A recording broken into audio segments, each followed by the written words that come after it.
Lloyd, what is all this? I want you to meet someone very important to me. Entree.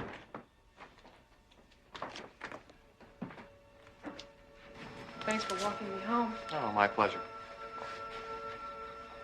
It's so beautiful out tonight. Would you mind if we sat for a while? Sure.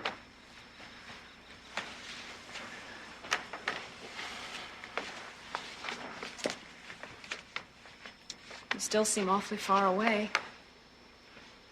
Oh, I'm sorry. I'm not very good company, am I? I'm not complaining. You're a good friend, you know that? I was afraid you might say that. You see? That's the first time you've smiled all evening. Yeah. Hey, look, it's early. Why don't you come in?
Are you all right? Is she all right? No excuse for something like this. It makes no sense. I'm going to find out exactly how it happened.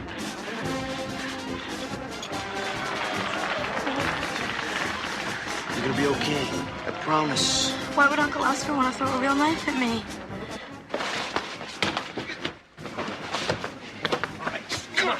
Why did you throw that knife, huh? Tell me. Why'd you throw it? What, somebody switch it? Oh, and you don't know the difference between rubber and metal, right? Huh? Huh? Ah! It's okay. I believe you. He wouldn't hurt me, guys. He's my friend. Maybe she's right. Maybe he's not the one to blame.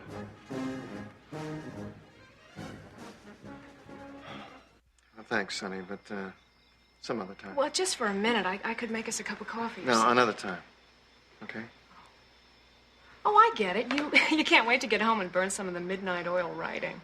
Yeah, I wish. McCleary, you can. That's easy for you to say. Look, you're not really serious about dropping the book, are you? I don't know that I have a choice. It may have already dropped me. Seems to have gone off in a direction of its own. One you're not happy with. Well, let's just say it's one I hadn't planned. Well, why don't you tell me about it? Maybe I can help.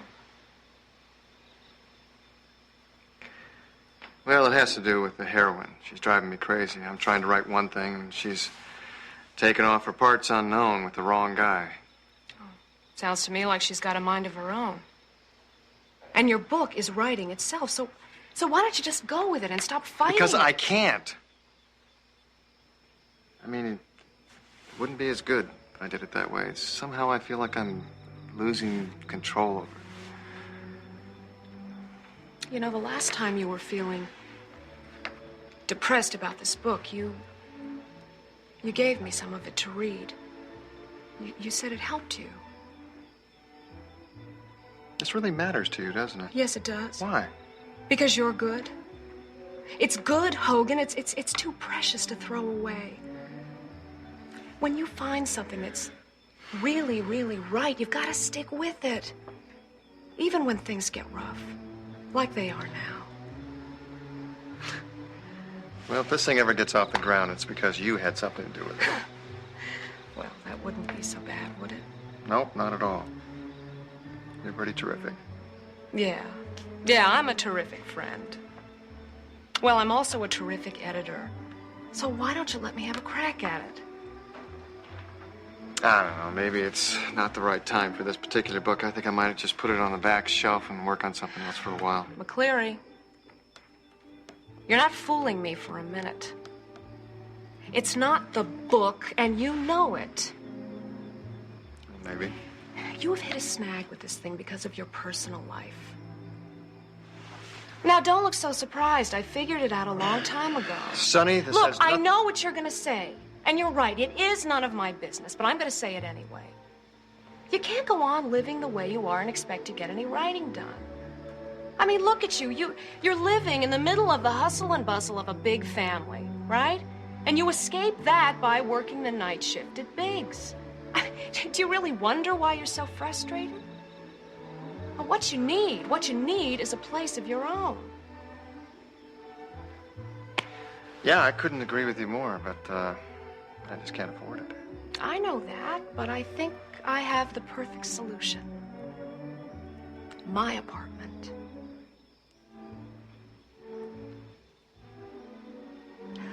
Ah, Monsieur, you are here. Oh. Grand-mère, but please don't get up. Oh, nonsense. He thinks I am too old to stand by myself. So this is Liza. Yes? She is very beautiful. Yes, she is, Grand-mère. Liza, may I present Madame Hélène Descaux, my childhood nurse who raised me, nearly single-handedly, and that was no mean feat, believe me. I have seen worse. I'm very honored to meet you, Madame Descaux. Call me Hélène or Grand-mère. All my children do. So, I finally meet the woman Monsieur has written so much about. No, do not look embarrassed. A woman knows about such things. Uh-huh. It's true, is it not? Yes, I suppose it is. There, you see? What do I know? Come close so I can see you. My eyes fail a little bit these days. But I will not give up my books no matter what the doctors say. Oh. You are wearing the necklace. Oh, yes. It's exquisite. I'm only wearing it for the evening. It suits you. Thank you. I saw it in the portrait of the beautiful young woman. Yes. Lloyd's grand-mère on her wedding day. I like her. I am happy that you brought her. I knew he would if I kept after him. He cannot deny me too much for too long. Mon petit chou. Mon petit chou is my little cabbage. She's called me that as long as I can remember. Oh, I'm glad someone knows how to get around him. I don't always manage. Would you like to know my secret? Oh, no. Not you. Go away. Leave the women alone. Come, sit down. Very diplomatic, Grand-mère. And you told me French invented diplomacy. Out. Don't tell her any of my faults. Wait. I will tell her anything I please. So, you spend a lot of your time reading, then? As much as I can. Getting old is a cruel joke, you know. Just when you think you have plenty of time to read, the eyes start to fail. But I put in a few good hours every day. And you? How do you occupy yourself? Well, I have children, a little boy, and then there's... TR? Yes, how... Oh, Lloyd. Well, they keep me pretty busy, and then I spend a great deal of time running my late husband's company. No. But what do you do for yourself? Well, between my family and work, there really isn't much time left. Oh, nonsense. Everybody needs an outlet. And you must have one. So, you would like the secret of how to deal with mon petit chou? Yes. Love. A great deal of love. Do you love him? Yes. He has suffered a great deal of pain and loss. I know about his father's death. The suicide, yes. And about how hard he had to work for success after the family financial difficulties. Oh, that is only part of it. There's another reason why he finds it so hard to accept love. It worries me greatly because I know how desperately he needs it, and yet he shuts it off. But I see how much love there is between the two of you. Oh, yes, but it concerns me that I am the only one left who knows Lloyd, and I'm old. Oh, Oh, no. yes, I can see that I am old. But now, perhaps that you have come, things will be different. I don't know that I can give Lloyd what he needs. Oh, he is not an easy man to be intimate with. Sometimes he must seem to you shut off, even cold. Before you make up your mind, I think there is more that you should know. It's too dangerous for you to come around the circus anymore. You think Bella wanted to hurt me? It could have been much more serious. Yeah, but it wasn't. You know, if he really wanted to, he could have made that knife hit Tiara. But why? Because he's trying to scare us off. I'm sure of that. He's worried because we're getting too close to his gold now. He thinks that by threatening Tiara, he can get rid of all of us. Oh, we're close, all right. TR just came inches from being killed. I'm not about to have people play around with her life. But I want to be with you. Both of you. Don't you realize how dangerous Bella is? You didn't get your arm in a sling from swimming, right? Besides, if you're right and we are getting close, we'd be better off if TR stayed away. Then he'd think that we were scared off and he'd get careless and he'd lead us right to it. But we're supposed to be in this together. Don't you want me to be near you anymore? Of course I do. I just can't stand thinking of anything else happening to you. And I'm not going to use you as bait. Hey, she's old enough to make up her own mind here. And if he tries anything else, we'll be right there to protect him. Next time, you and I will be right there to catch him red-handed. Next time? Hey, maybe that's the answer. What? Well, if he can catch him trying any more funny business like that, your father's sure to fire him. That way we won't have to find the gold at all. He'll be gone for good. And away from your mother. That makes sense. Doesn't it, Ryder? Yeah. But I don't like it. Come on, let her make up her own mind. She's a big girl now. Unless, of course, you don't trust her judgment. Okay. He's right. It's your decision. So what are you gonna do? You gonna go or stay? What are you doing here? Haven't you caused enough trouble for today? You could have killed TR. Oh, yeah? What have I got to do with it? We know you're responsible for switching the knives. Of course, and I'm also responsible for the sun coming up in the morning, I suppose. We are gonna nail you, Bella. Oh, yeah? The same way you explained to Randolph how it was my fault you hurt your arm. If anything, and I mean anything else happens to TR, I'll kill you. Accidents happen to wise guys. There was no accident. Prove it. Oh, you want proof? This is our proof. It proves that you're trying to get rid of us. Because we know, Bella. We know. What I mean is, since I'm gone most of the time, you could have the whole place to yourself. It would be sort of your own little pied-à-terre. No, I couldn't. Well, of course you could. You'd have complete privacy there, McCleary. And we wouldn't have to see each other if that's what's bothering you. You could come after I leave for work in the morning and stay as long as you like, since I'm still doing the 11 o'clock. Whoa, Sonny. No. Why not? It's a very generous offer, and I appreciate it, but I just can't do it. Are you afraid of me? No.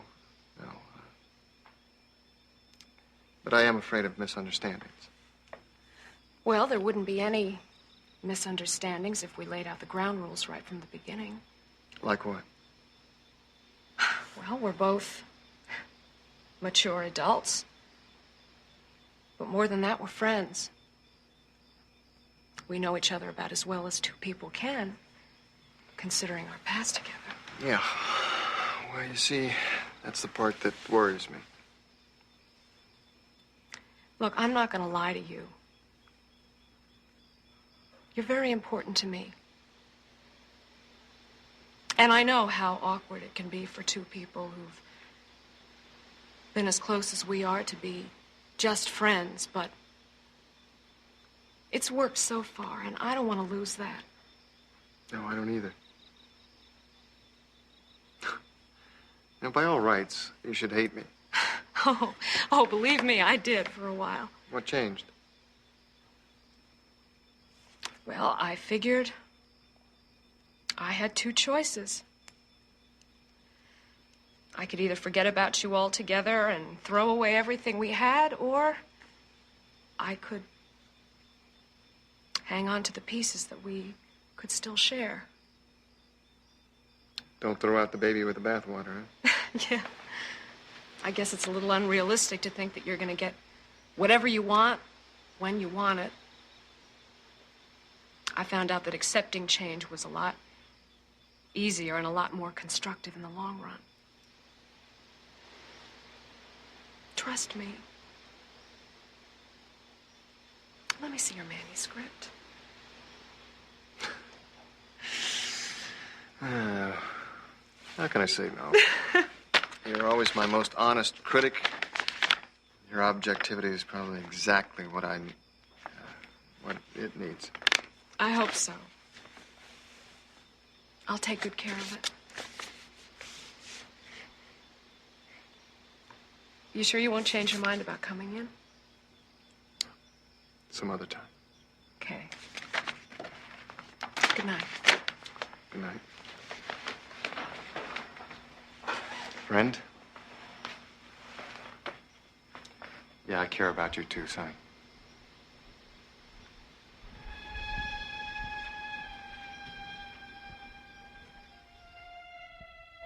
Every summer, Lloyd would come to the chateau with his younger brother and sister. It was before Edmund killed himself. Huh. In those early days, everything was glorious. Now, Lloyd had mentioned his brother Lawrence, but I never heard him speak of his sister. Dorothy. Oh, she was a very pretty child. Long, blonde braids, big, beautiful gray eyes, wise beyond her years. She worshipped Lloyd, and he her. She would follow him everywhere. Sometimes he would get cross with her, tell her to go play with her own friends, so he could go and play with the big boys. The summer that Lloyd was 11, that was the last summer we spent at the chateau, the boys built a treehouse. Now, Dorothy was only 7, so naturally she was not allowed to play in it because the treehouse was high up in the beech tree. That afternoon, Lloyd was studying for a makeup exam in Latin, and he realized he needed a book that he left in the treehouse. Now, Dottie had been following him all day, and she kept insisting she do this, she do that for him. And finally, he agreed to let her go and get the book. Now, he knew he shouldn't, but it seemed like such a little thing. He waited. He told me afterwards he had no idea how long she had been gone. The only sound was a bee that was buzzing around his window.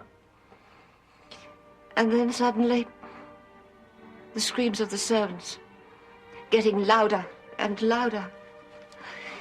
He ran outside, and Dorothy was lying under the tree, the Latin book beside her. She was dead. Lloyd always blamed himself. Then came the ruin of the family. Well, you know all about that. Now, we all tried to tell him that it was only an accident. But he never has forgiven himself. But you forgave him. Oh, yes, but there is not enough. He's carried this hurt inside him ever since. Now, perhaps now you understand a little bit why it is so hard for him to give love. Because I I really think he is afraid that he will bring tragedy to those that he loves. That explains why it's so difficult for him with TR. Yes. Oh, the guilt he felt when she was kidnapped was terrible, unbearable. He shut himself up after that. Of course, now that they are reunited, he is joyous, overjoyed, and a little bit afraid, too. But now that you are here, I see a difference. There is hope. For the first time, I see my boy daring to love. It is not going to be easy for him, this learning to trust. But once he knows that you are not going to leave him, he will be everything that you want. I was worried before he brought you here. I feared that you are not the woman that Noel needs so desperately. But now, I am sure. Go to him, Liza.